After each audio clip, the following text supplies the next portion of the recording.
Hey everyone, welcome back to my channel. I'm Dreamscript and this is the Rough Cut Diamond Mines, the place that I go to find the rough ideas that we can then maybe turn into something a little more polished. Sorry about the stupid long pause between videos. Trust me, it was not planned, but there were some sudden unexpected developments and issues that came up on my end that have resulted in me having to put this on hold for the past few months, unfortunately.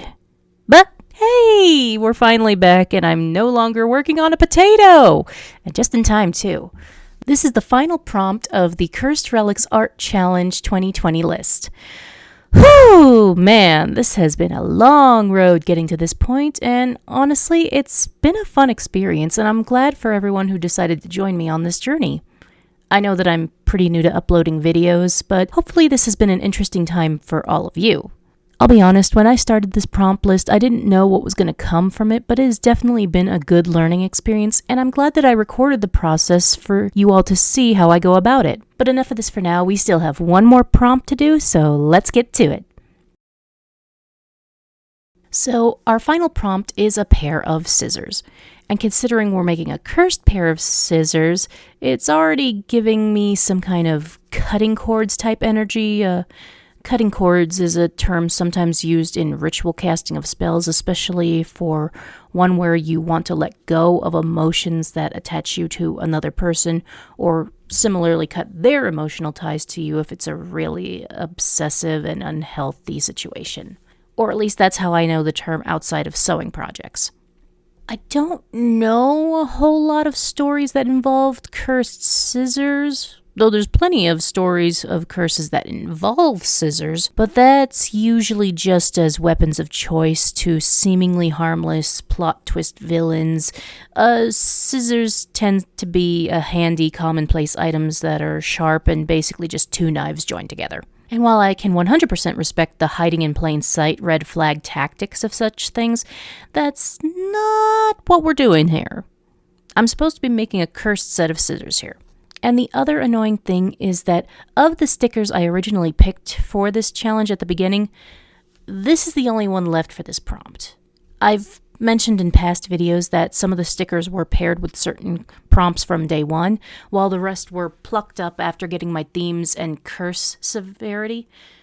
But here at the bottom of the list and the last of the stickers, this is what I have to work with. Now, this sticker is a wonderful sticker in and of itself, with the pretty colored crystals, something you can tell I'm fond of, and succulent moon frame.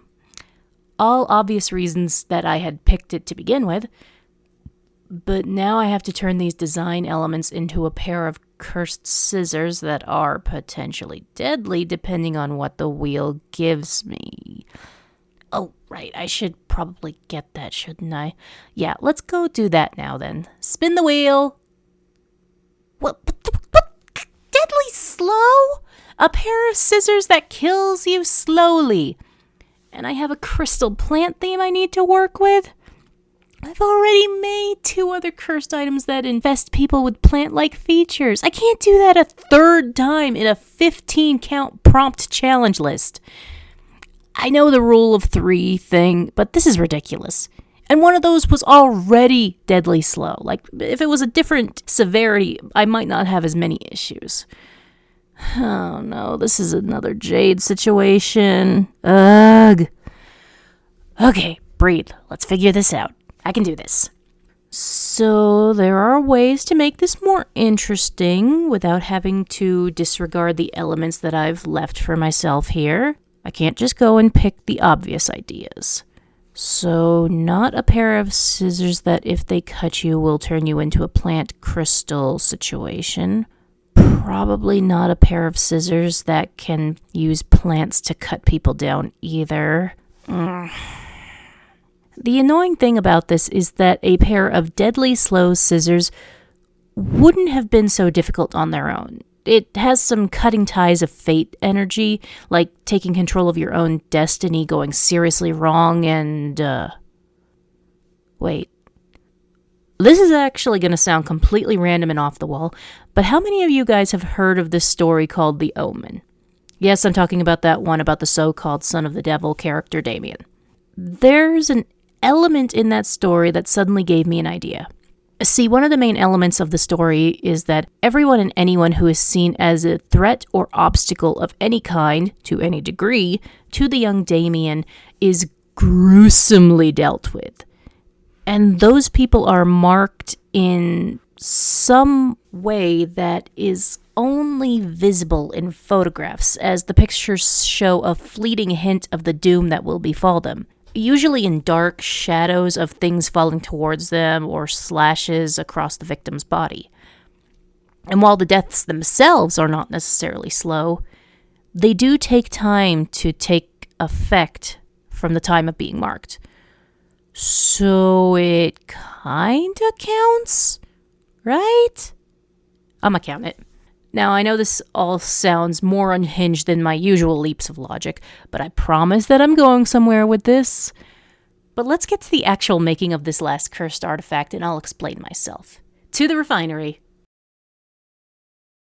Now, getting into my idea, it suddenly occurs to me that the imagery used in some of the movies of The Omen look rather similar to flashes of light when they filter through sun catchers. Which, if you look back at the sticker, is kind of the vibe going on there. So let's combine the idea of cutting lives short with that flashing of the lights and shapes. Once again, we're dealing with an idea that would look amazing animated, but as I've mentioned many other times, that's more time consuming than I can invest for this channel at present. But enough about complaining about things I can't do right now. Let's actually talk about the scissors. So the game plan that I have for this item is that it's a pair of scissors that were once normal scissors, but then were put through some kind of crystallization process and used as an admittedly unusual feature piece of a sun catcher in a greenhouse. Probably well after they had gotten dull to the point where it was no longer worth trying to sharpen them. But perhaps there was something wrong with the chemical bath they were put through that did something strange to the scissors, or the crystals that ended up growing on them. Either way, there was some unusual abnormality in the mixture itself, or else something fell into the mixture once it was left to stew. Either way, something happened where the crystals were being made, and that ended up producing a strange effect that resulted in the curse of these scissors. I also thought it might be more interesting and potentially ominous if it wasn't a curse that solely affected sentient beings. So even things like plants and possibly even animals that cross the path of this item can be affected, which possibly now makes this more deadly than some of the others I've made in this challenge. I also know that the way I'm going to be doing this, basically making it the pieces of a formerly usable pair of scissors rather than it actually being a usable pair in their cursed state, is a little cheaty. But considering what I had to work with, I feel like I had to get a little more creative to make this work in my head. And even then, that obviously took a long time. But this is the easy part, lest everyone forget. I still have a story to make around this cursed artifact. So, let's figure out what angle I can dig out of this mess I've made for myself. Here's hoping everyone enjoys. The huge manor by the waterfall cliffs was supposedly owned by someone who was just using it as some kind of tax write-off or something, but no one had physically lived in the building itself for several years now. As is common with such abandoned places, rumors as to why it was left empty spun through the nearby town like wildfire. The most common theory being a classic of everyone being killed by some dark plot surrounding the occupants at the time. But no one actually knows. And while people have passed away in the house, there was never any formal investigations despite them having passed away so young. Anyone who dares to enter the house itself, as per classic breaking and entering routine of old abandoned homes demands, finds very little to suggest one thing or another. The only thing everyone seems to agree on is that there's a strange, unnatural feeling to the home, even more than one would expect for an abandoned house. This is especially true if one is to wander through the house in the middle of the day, and happens to wander towards the greenhouse attached to the building. Even all these years of the house being empty, there is still a lingering scent of death and rot within the greenhouse. The most obvious signs of this are all the dead plants left behind. Many of them are rotted, shriveled, and dried in their scattered pots around the greenhouse. Anything that had carried fruits at one point might have the rotting remains littering the floor around them, filled with maggots and various tiny buzzing insects. Then one sees the bigger sources of the grotesque smells of decay. The countless bodies of small birds, rats, rabbits, moles, skunks, nearly any small woodland mammal that would have snuck its way into the greenhouse rot within the sun-baked room.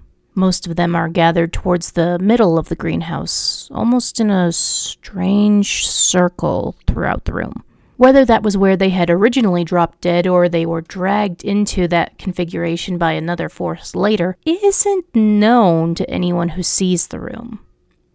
But the most striking thing about the room, beyond all the rotting wildlife and plants, is the strangest sun catcher that hangs from the highest point in the greenhouse.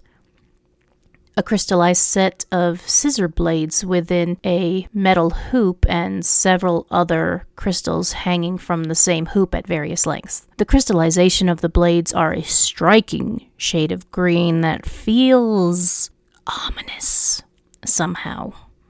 Those that have seen the sun catcher during the day describe getting a sickening feeling washing over them when the flecks of light hit them. And many of them afterwards suffer from several small health issues for a number of weeks. Things like consistently bloody noses, hacking coughs, or irritating rashes wherever the light had struck their bodies, even through clothes or other coverings. Most eventually recover, but they would always have sensitivities in those areas for the rest of their lives. But due to the nature of these claims, no one takes the potential concerns seriously. After all, how could something as simple as a sun catcher be the actual cause of these illnesses? Little flecks of light hitting someone, making them fall ill? Such a silly notion. What's next? That being exposed to it more than once could somehow end up killing someone? Such nonsense. Right?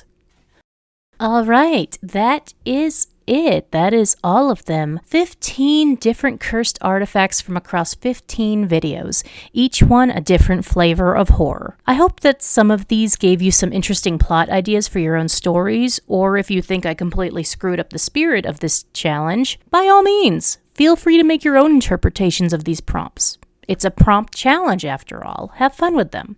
And maybe share them with me and the original creator of the list. I'm sure both of us would love to see your take on some of these prompts if any of them inspired you. After all, here in the Rough Cut Diamond Mines, it's all about finding these little sparks of inspiration that you can then polish to make whatever you see in that spark. All that said, I will see you all next time. Until then, sweet dreams, and here's to all the little things that bring out the magic in you.